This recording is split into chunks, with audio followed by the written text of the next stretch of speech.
आज इस वीडियो में एक सेंटेंस स्ट्रक्चर देखते हैं और सेंटेंस स्ट्रक्चर सीखने का फ़ायदा ये है कि अगर हमें सेंटेंस स्ट्रक्चर आता हो तो हम बहुत सारे सेंटेंसेस बना सकते हैं। देखिए आपने अक्सर ये बात सुनी होगी, आप खुद भी बोलते होंगे कि मुझे आपके साथ के सिवा कुछ नहीं चाहिए। यानी मीन्स मैं क्या चाहता हूँ कि बस मुझे आपका साथ मिल जाए और इसके अलावा मेरी कोई डिमांड डिज़ायर नहीं है, सिर्फ़ और सिर्फ़ मुझे आपका साथ चाहिए। ऐसे अगर मैं कहूँ कि मुझे सिर्फ़ और सिर्फ़ 1 कप चाय चाहिए या बस मुझे 1 कप चाय चाहिए, मीन्स इस वक़्त चाय के सिवा मुझे कुछ भी नहीं चाहिए। यानी जब ऐसी कोई बात हो कि बस आपको उस वक़्त वही कोई एक चीज़ चाहिए हो, उसके अलावा कुछ और आपको नहीं चाहिए हो, कोई और चीज़ आपकी तलब ना हो, तब आप इसको ऐसे बोलेंगे। सबसे पहले आप यूज़ करेंगे ऑल के बाद आएगा सब्जेक्ट। अच्छा, अब सब्जेक्ट में अगर आपका आई, यू, वी, दे और एक से ज़्यादा नेम हो, तो आपने आगे वांट यूज़ करना है। और अगर आपका सब्जेक्ट थर्ड पर्सन सिंगुलर हो, यानी ही, शी, इट और कोई भी सिंगुलर नाउन हो, तब आपने वांट्स यूज़ करना है। ठीक है? सबसे पहले ऑल यूज़ करेंगे, फिर सब्जेक्ट, सब्जेक्ट के बाद वांट या वांट्स अकॉर्डिंग टू सब्जेक्ट आएगा, उसके बाद इज़ आएगा और फिर नाउन। इस सेंटेंस स्ट्रक्चर में हम वर्ब यूज़ नहीं करेंगे, इसके बाद हमने नाउन यूज़ करना है। क्योंकि हम अपने सेंटेंस में या तो किसी शख्स की, किसी चीज़ की बात करेंगे, किसी डिज़ायर की बात करेंगे, तो बस उसका नेम आ जाएगा आगे। सिंपल सा सेंटेंस स्ट्रक्चर है। अब देखते हैं सेंटेंसेस कैसे बनेंगे इसमें। मेरे सर में बहुत दर्द है। I have a severe headache. I have a severe headache. मेरे सर में शदीद दर्द है। मुझे बस 1 कप चाय चाहिए। बस, इसके अलावा मुझे कुछ नहीं चाहिए, मुझे बस 1 कप चाय चाहिए। अब कहेंगे आप I want all I want is a cup of T. All हो गया सेंटेंस स्ट्रक्चर का, फिर उसके बाद सब्जेक्ट आ गया आई के साथ आया वांट, ऑल आई वांट, फिर इज़ आ गया और नाउन क्या आ गया? A cup of T. मुझे बस चाय चाहिए, सिर्फ़ और सिर्फ़ चाय चाहिए। All I want is a cup of T और कुछ नहीं चाहिए, nothing else, nothing else. I have a severe headache, all I want is a cup of T. मुझे आपके साथ के सिवा कुछ नहीं चाहिए। ऑल आई वांट, ऑल फिर सब्जेक्ट आई फिर want, all I want is, उसके बाद योर कंपनी, आपका साथ, your company. All I want is your company. मुझे आपके साथ के सिवा कुछ नहीं चाहिए। मैं बहुत थकी हुई हूँ। I am worn out. Worn out हम कहते हैं जब कोई शख्स बहुत ज़्यादा थका हुआ हो, थकन से चूर हो, तो आप कहोगे I am worn out. I am worn out. मुझे इस वक़्त आराम के सिवा कुछ नहीं चाहिए।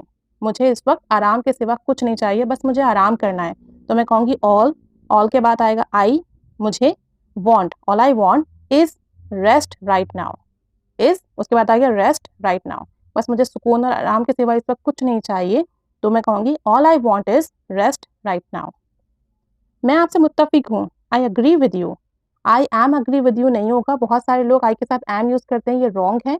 आप कहेंगे आई एग्री विद यू, मैं आपसे मुत्तफ़िक हूँ, लेकिन फ़ैसला करने के लिए मुझे थोड़ा-सा वक़्त चाहिए, मुझे सिर्फ़ वक़्त चाहिए फ़ैसला करने के लिए, ठीक है? यानी जितनी चीज़ें आपने मुझे कही है ना, मैं उससे एग्री हूँ, फिर भी मुझे फ़ैसला करने के लिए बस वक़्त चाहिए। तो मैं कहूँगी but all I want is some time to decide. All I want is some time to decide. उसे तो बस स्पोर्ट कार चाहिए। अब उसे आ गया ना तो ही आएगा। तो ही के साथ आपने वांट्स यूज़ करना है। Third person singular he, she, it और किसी भी सिंगुलर नेम के साथ आपने वांट्स यूज़ करना है। All he wants is a sport bike. Sport bike noun हो गया। All he wants is a sport bike. उसे तो बस स्पोर्ट बाइक चाहिए। उसे तो बस पार्टी चाहिए।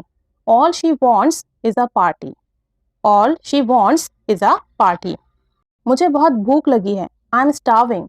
स्टार्विंग मीन्स जब आपको बहुत भूख लगी हो, आपके पेट में चूहे कूद रहे हों, आप भूख से मर रहे हो, तब आप हंग्री वर्ड यूज़ मत कीजिए, आप यूज़ कीजिए स्टार्विंग। आई एम स्टार्विंग, मुझे बहुत भूख लगी है। मुझे बस खाना चाहिए, यानी इस वक़्त मुझे सिर्फ़ और सिर्फ़ खाना चाहिए। So all I want is food. All I want is food. अब कुछ एक्स्ट्रा सेंटेंसेस शेयर कर रही हूँ ताकि मज़ीद जो है मोटिवेशन मिले और हम और भी बेहतर तरीके से सेंटेंस स्ट्रक्चर को अपनी कॉन्वर्सेशन में यूज़ कर सकें। मुझे सिर्फ़ निजात चाहिए। मुझे सिर्फ़ निजात चाहिए। All I want is solvation. Solvation कहते हैं निजात को। मुझे सिर्फ़ निजात चाहिए। All I want is solvation. मुझे सिर्फ़ खामोशी चाहिए। All I want is silence. All I want is silence. Silence noun है इसलिए साइलेंस यूज़ करेंगे। मुझे सिर्फ़ अपने गुनाहों की माफ़ी चाहिए। अक्सर हम इस तरह से कहते हैं ना कि यार बस मुझे गुनाहों की माफ़ी चाहिए। तो आप कहोगे all I want is forgiveness for my sin. Forgiveness for my sins. All I want is forgiveness for my sins. मुझे सिर्फ़ इस कर्ज़े से खुलासी चाहिए, इस कर्ज़े से निजात चाहिए। बस यानी मेरा कर्ज़ा किसी भी तरीके से उतर जाए। तो आप कहोगे all I want is relief from this loan. Relief from this loan, मुझे सिर्फ इस कर्जे से निजात चाहिए, खुलासी चाहिए। मुझे सिर्फ और सिर्फ उस आदमी से सेपरेशन चाहिए, तलाक चाहिए, अलहदगी चाहिए। All I want is separation from him, all I want is separation from him. तो अभी कुछ और सेंटेंसेस हैं जिसको आप मजीद प्रैक्टिस कर सकते हैं। अब आपकी बारी है। वो बेरोजगार है, उसे बस नौकरी चाहिए। इसकी इंग्लिश आप बताएंगे। वो बेरोजगार है, उसे बस नौकरी चाहिए और उसे आपसे मोहब्बत के सिवा कुछ नहीं चाहिए। उसे आपसे मोहब्बत के सिवा कुछ नहीं चाहिए। इन 2 सेंटेंसेस की इंग्लिश आप बनाएंगे, कमेंट बॉक्स में शेयर करेंगे और अब आप बताएंगे कि आप इस सेंटेंस स्ट्रक्चर को अपनी लाइफ में कैसे यूज़ करने वाले हैं। कुछ सेंटेंसेस बनाइए, कमेंट बॉक्स में शेयर कीजिए। Keep staying with us. Thanks for watching.